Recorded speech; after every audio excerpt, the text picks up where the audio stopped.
Hey, what's up, guys? I was just sitting here and reading, and like I was reading on my tablet. I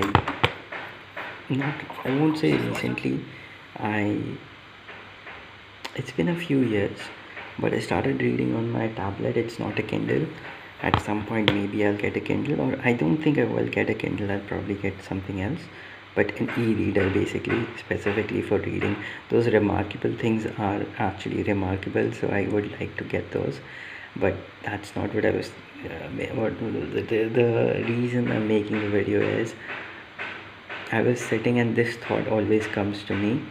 Like one of the books that made an impact on me is um, I Am Legend, and like, okay, let me just verify this. I think, just a second, guys. Um, just making sure so I don't say to, yeah, so I was right. So I still have that book in Delhi. Every time I read the book, like physical books, what happens with physical books is you pick it up, you have to open it, right? So you always see the cover of the book. The cover of the book usually has the writer's name. Writer's name for I Am Legend is Richard Matheson, and I just remember it. Like, I don't have to think about it, but I did verify it, and I am right. But with these things, like when you're reading on a tablet, uh, whatever app you're using, you open the app, you don't see the book cover, you straight up go to the page you were on, right? uh, so what this does is you kind of, most of the times but whichever book I've read on this tablet or in digital form, I forget who the writer is. When I'm reading the book, I remember, but after a few months, maybe even weeks, I'll forget who the writer is. And this used to not happen with books that have covers. Like, uh, there are many books that I just remember who wrote them just because I can remember the cover, right? So, uh, Ted Chiang is one of those people. Like, there's quite a few writers. I just remember them because I have the physical book. Chetan Bhagat is probably one of those. I have been bad mouthing Chetan Bhagat. I don't want to, like, whatever I said is true, but he is writing for the Indian audience, uh, and it's not uh, okay. I'm not gonna say it. I'm not gonna say it, but this is what I'll say. If you want to improve your language skills, Chetan Bhagat is not a writer I would read a lot. Uh, I'm pretty sure he knows how to write better sentences with better sentence structures and all of that, but he intentionally writes the way he writes because he wants to be accessible. I think that's what's happening, and it's not bad. The stories are amazing, everything is amazing, except for the, I don't like reading the way he writes. I don't like it. Maybe it's a personal opinion, it is a personal opinion, but this thing that liking, I don't like the way he writes. I like his stories, but I don't like what he, like the way he writes things. Like, if you read any other writer, even like Rabindranath Tagore, if you go to Tagore's writing, my god, the fucking difference. I'm sorry for cursing. I was trying not to, but it just came out. That was like an excitement thing. But like, there's like, when you read something, it's like flows. Chetan Bhagat doesn't flow. Chetan Bhagat stays like this. Like, I don't know how to explain it. Like, many writers are roller coasters. When you read the sentence or the paragraph, it just goes up and down. You feel it. With Chetan Bhagat, I don't feel anything. It's just a sentence that's been written. So let's stop talking about Chetan Bhagat. But I was giving an example of why I remember Chetan Bhagat, because of the, first of all, he is very popular in India, but also because his books have like Chetan Bhagat written under it, right? So yeah, basically the main thing I wanted to talk about is, wow, I went on a completely different direction. Basically the thing I wanted to talk about is physical books, and a difference I found out, probably most people know about this. a difference I found out about between digital books and physical books. With digital books, I don't remember the author's name unless I really like them. But if I'm just reading a random book, I'll probably not remember. Like, let's say I'm reading Shashi Tharoor's book. I'm reading the book because of Shashi Tharoor and the topic, so I will remember Shashi Tharoor. But if it was like some random, like there's some William something going around, like he wrote some book about Indian culture and whatever, so I'll read the book and eventually I'll forget his names. This is what I'm talking about.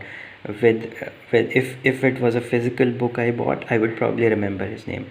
But I'll most likely now I've moved to like reading digital because I can just carry.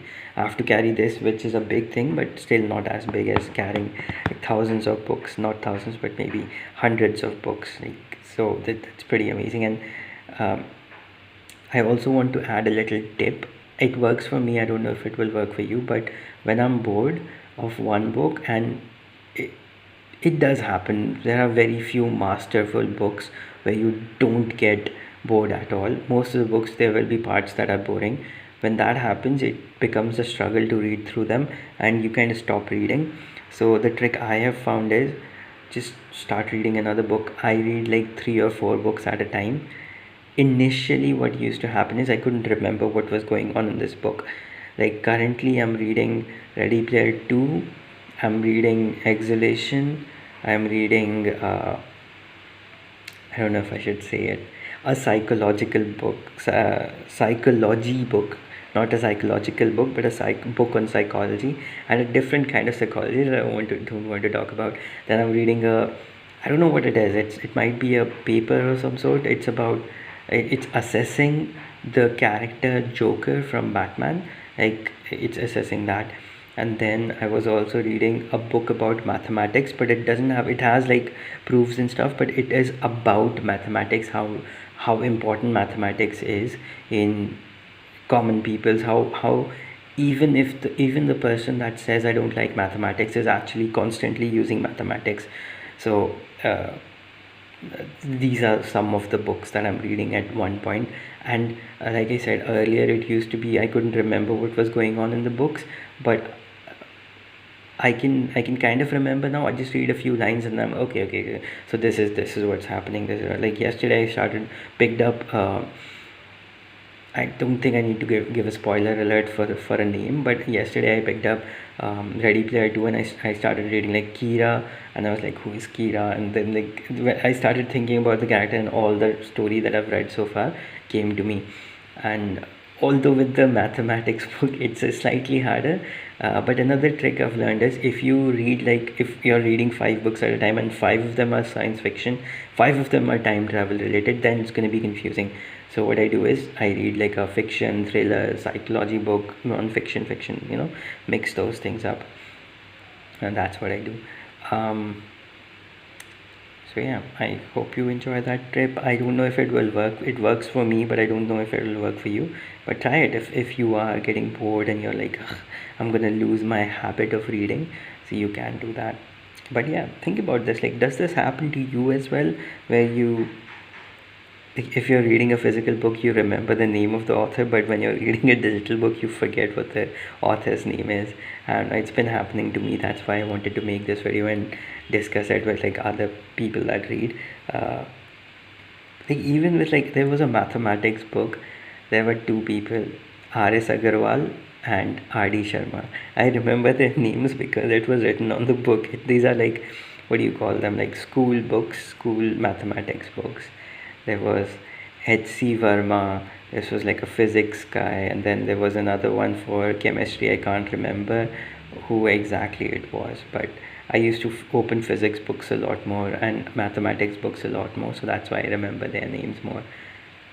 But yeah, like, is it a real thing or am I just making this up? Because I tend to do that.